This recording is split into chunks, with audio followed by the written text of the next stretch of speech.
An NGO's Guide to Consultative Status. You don't have that already. In Geneva, the UN bodies that are most relevant to Peace Corps or to another South Korean NGO working on the UN, whether you have consultative status or not, is the Office of the High Commissioner for Human Rights and the Human Rights Council. You might think of it this way. The Office of the High Commissioner has two functions. One is diplomatic, to represent the human rights face of the UN. The other is administrative, management. The High Commissioner is responsible for the care and feeding and well-being of the Human Rights Council and its various functionaries. The Human Rights Council is responsible for the promotion and protection of human rights, addressing situations of human rights violations. They meet in Geneva in March, June, and September. So if you're not going to be there in June, then you might think about being there in September. And you might also think, I'm going to push the idea of, not that it's my place to push this idea, and I apologize, but I'm going to push the idea of you entering into coalition with each other. I think that in Tokyo in September, 40 human rights organizations got together, including Amnesty International, Human Rights Watch, FIDH in Paris, Christian Solidarity Worldwide, and 36 other human rights organizations that had not worked together before. In particular, Amnesty International and Human Rights Watch don't work together because we're more competitors for funding and for many other things. But these organizations recognize that North Korea, the human rights situation in North Korea is so dire and so important that we put aside our individual agendas and pull together our agendas on North Korea. And I would ask the groups that are represented in this room, and indeed all the groups located in South Korea who are working on human rights in North Korea, to pull yourselves together in the same way.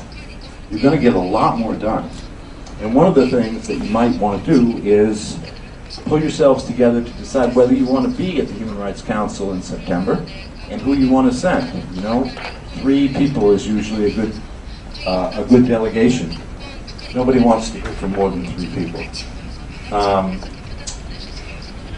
Now the council, as you probably know, is made up of 47 member states, some of whom are pretty considerable violators of human rights themselves. But that's a topic for another day. They are elected by the General Assembly. I've listed the current members of the council there for you, and this will change, obviously, in June. Some of these countries will change in June, some of them will change in September. So you want to keep an eye on what the current list. But I bring to your attention especially China, India, which is on through 2014, Indonesia through 2014, Norway, because Norway plays the role of honest broker for North Korea in Western Europe in many ways. The Czech Republic, Poland, and Russia, which again is up in 2012. But as you probably know, North Korea tends to be more sensitive to former communist bloc countries than to long-time rapacious capitalists running dog lackey countries like the United States and Great Britain.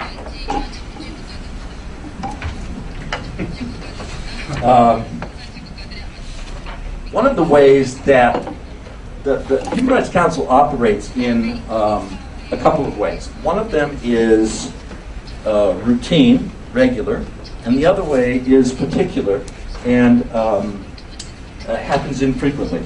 The first way, the primary mechanism of the first way is the universal periodic review. Every country at the UN comes up roughly every 4 years for a review of their human rights performance. Okay? A few years ago, North Korea was reviewed, and when it was, groups like Amnesty International and you, whether you have consultative status or not, can make submissions to that universal periodic review process. So it's a place where you can take everything you know about human rights violations in North Korea, including individual cases, put it into a document and submit it as to this group of people that will consider whether North Korea has lived up to its promises from the last time it was reviewed. As Alistair mentioned, unfortunately, these submissions have to be in either English, Spanish, or French, and cannot yet be in Korean. On the next page, you can see the schedule for the fall of this year. The North Korea is not scheduled for this year. I should have looked to see when it comes up again. I'm going to guess that it's, Alistair, do you know offhand? I think it'd be 2014. Yeah. Okay, so they would come up 2014, but you might want to notice that the Republic of Korea is up for consideration on Thursday, October 25th. So, mark your calendars now. In the particular area of the things that the Council does on human rights are what are called special procedures. So the main element that is ongoing is the Universal Periodic Review. The main element that is particular and comes up based on the circumstances that a country of a particular country, those are called special procedures. There are a bunch of special procedures, but I'm only going to talk about the what are called the thematic mandates and the country mandates. And mandates means that the UN has decided that it needs to demonstrate some special responsibility and some special response to particularly grievous human rights violations in different countries. So mandate means we're taking responsibility for that. We're taking that as our mission to improve the situation in these countries. Right at this moment, this can change at any time, but right now that there are 35 thematic mandates, meaning a theme is like torture, kind of human rights violation. And there are 10 country mandates. And those people who, and what it means when you set up a mandate is you might assign one person, or you might assign 3 or 4 or 5 people to say, you're responsible for monitoring the performance of countries around the world on this theme, like torture. You're responsible, or they might say to one person, you're responsible for monitoring the human rights performance of this country. And that means that they are responsible to you for receiving your complaints about individuals that you know of whose rights were violated, either by North Korea or by China, for conducting studies on human rights situations in different countries, for providing advice to you on how to work on resolving human rights situations. And I pulled out just a few examples. There are 10 country mandates. One of them is on the situation of human rights in the Democratic Republic of Korea. And the gentleman responsible for that is Marzuki Darusman, who's from Indonesia. His predecessor was Vitit Monteborn from Thailand. Both very fine gentlemen with excellent reputations, and they don't get paid. They are selected for their independence of political independence and character. And you need to think of Marzuki as your guy at the UN. If you're working on North Korea, then he's responsible for responding to you when you have new information about North Korea, or you have simply newly articulated your concerns about North Korea. he's your guy, and you should expect that he will be your guy. And if you're in,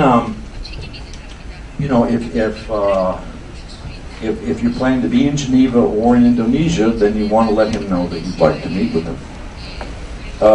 There are, of the 35 thematic mandates, I pulled out 9 that are most relevant to work on North Korea. And you can also, when you have violations, you don't have to do, this is not like 3 times the work. This is one piece of work for you. You do one piece of work, and you submit it to the special procedures of the UN, and you submit it to the Universal Periodic Review. So your main paper is going into the Universal Periodic Review when North Korea comes up.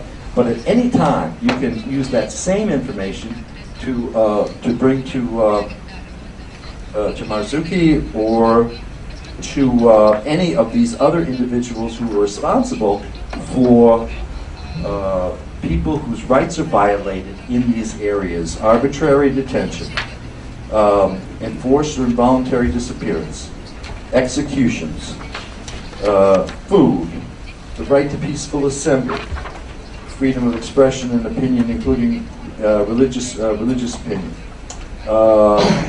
migrants, and finally, toward the special UN Special Rapporteur for Torture is an old and dear friend of mine. His name is Juan Mendez. A long and illustrious career, both as a prisoner in Argentina and as a freedom fighter in Argentina, and as a person who has spent almost his entire life working for the abolition of torture.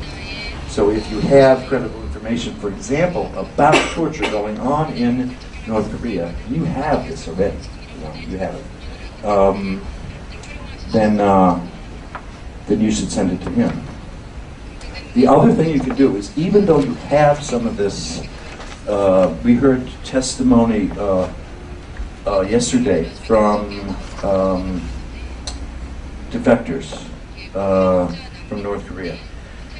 One of the things you might consider doing is holding a forum where you receive defector testimonies. Now, I know you do this from time to time anyway, but this could be for the express purpose of reporting to the UN. You could say, okay, South Korea, here's what's going on. We're going to invite as many defectors as we know were tortured or were forced, were in prison camps or were denied their right to freedom of expression. And we're getting them together. We're going to hear the testimony, and this testimony is going to the UN. This is special because this is testimony for the UN.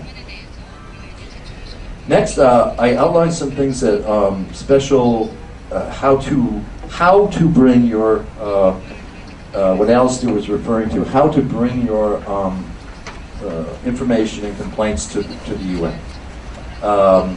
Each one of these people, whether it's an issue-specific mandate person or a special rapporteur, will receive information from you about anything that can be construed as a human rights violation going on in North Korea.